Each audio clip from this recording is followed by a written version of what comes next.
Shri Radhe. ब्रजलीला channel में आपका हार्दिक अभिनंदन है।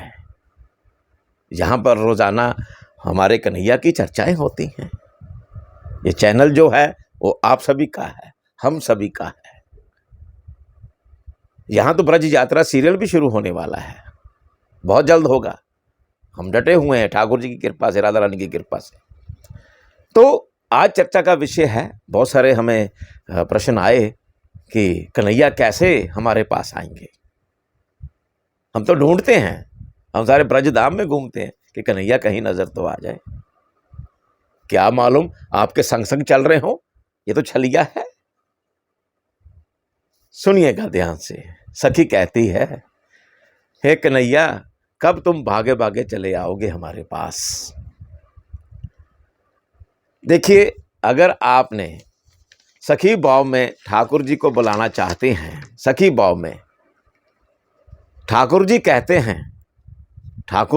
हैं कि हे सखी तुम पुकारो और मैं ना भागा चला आऊं। ये असंभव है। ये संभव है कि सखी पुकारे और मैं भागा चला ना आऊं। पहले सखी तो बनिए, अंतर आत्मा से सखी बनिए। ये नहीं कि आपने वेशभूषा धारण कर ली, चाहे गोपी ड्रेस पहन ली तो आप, कई लोग क्या करते हैं, मैं बुरा नहीं मानना, मेरी माताएं हैं, मेरी बहनें हैं, चलन है कि भाई हम गोपी ड्रेस पहन ली लेकिन गोपी भाव नहीं है आपके अंदर। गोपी ड्रेस पहनने से ये नहीं होगा कि आप दिखा रहे हैं। कई बहनें बहुत ही वो नृत्य भी करती हैं, करिए, लेकिन गोपी भाव अंदर से प्रकट करें आप। गोपी ड्रेस पहनने से आप गोपी नहीं बन सकते, लेकिन आप अंतर आत्मा से पहले सर्वप्रथम गोपी भाव लेके आइएगा, तो कन्हैया अवश्य आपके पास भागे चले आएंगे। चाहे आपको बुला ले, चाहे आपके पास आए, साक्षात रूप में आपको महसूस होगा। भगवान की लीलाओं का अगर आपने वर्णन करना है या दर्शन भी करने हैं तो सर्वप्रथम गोपी भाव में आइएगा। जरूरी नहीं कि आपने, देखिए बहुत सारे भक्त क्या है, पुरुष भी हैं। आप जाइए श्रीधाम वृंदावन में, राधा वल्लभ जी के मंदिर में, या कहीं भी आपको वहाँ के बाजारों में, सड़कों में, गलियों में, कुंज गलियों में अक्सर मिलेंगे आपको जो पुरुष भी है वो गोपी संपूर्ण गोपी श्रृंगार करते हैं और अपने कन्हैया को रिझाते हैं। अब देखिए, पुरुष, क्योंकि पुरुष तो वास्तव में कन्हैया हैं, हम सभी गोपियां हैं वास्तव में।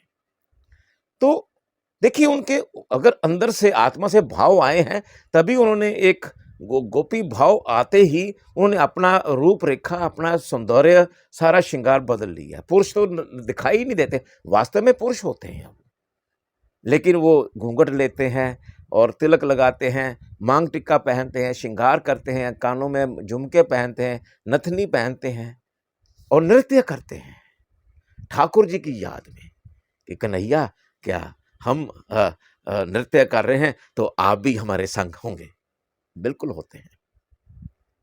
अगर आपने अपनी आत्मा से भाव जागृत कर लिए, गोपी भाव जागृत कर लिए, तो कन्हैया भागे भागे चले आते हैं।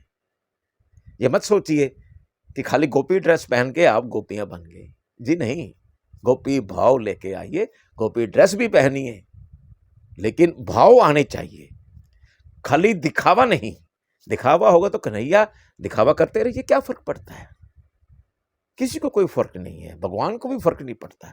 जब आपने गोपी भाव उजागर कर लिए अपने हृदय में, अपनी आत्मा से गोपी भाव को आपने प्रकट कर लिया या पा लिया, तो कन्हैया, क्या बात कर दी आपने, कन्हैया अपने सखा के, सखियों के संग भागे भागे ना आएंगे, भागे आएंगे। एक बार आप अपने शांति से अपने घर में कहीं भी एकांत स्थान पर बैठ के ठाकुर जी के दिमाग में अपने चर्चा करिए, अपने ही दिमाग में चर्चा करिए, ठाकुर जी के संग बातें करिए कुछ मिनट, बस, ज्यादा नहीं। जब आपका ब्रेन, आपका हृदय बिल्कुल शांत होगा, उस वक्त आप ठाकुर जी को पुकारिएगा और फिर चर्चा करिए तो आपको महसूस होगा कि कन्हैया आपके पास है, क्योंकि गोपी बनना आसान है। गोपी हमने पोशाक धारण की, नृत्य किया, अच्छी बात है, उसमें भी सुकून मिलता है, ये नहीं कि नहीं मिलता है, क्योंकि आपने राधा नाम की रटना लगानी है। लेकिन जब तक आप अपने हृदय से, अपनी आत्मा से गोपी भाव को उजागर नहीं करते हैं, तो कन्हैया तो आपके हृदय की बात सुनते हैं, ठीक है ना? तो हृदय से ही, आत्मा से ही उनका संबंध जुड़ा हुआ है। और ये इन्हीं की कृपा है कि हमें कृष्ण नाम के जाप की भी इन्होंने आज्ञा दे रखी है, राधा नाम के जाप की भी इन्होंने आज्ञा दे रखी है।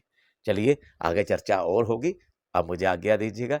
राधे राधे। अगर मेरी बातें आपको अच्छी लगती है तो फौरन हमारा चैनल ब्रज लीला को सब्सक्राइब करें, क्योंकि जल्द हम प्रस्थान करने वाले हैं ब्रज यात्रा सीरियल की ओर। राधे राधे।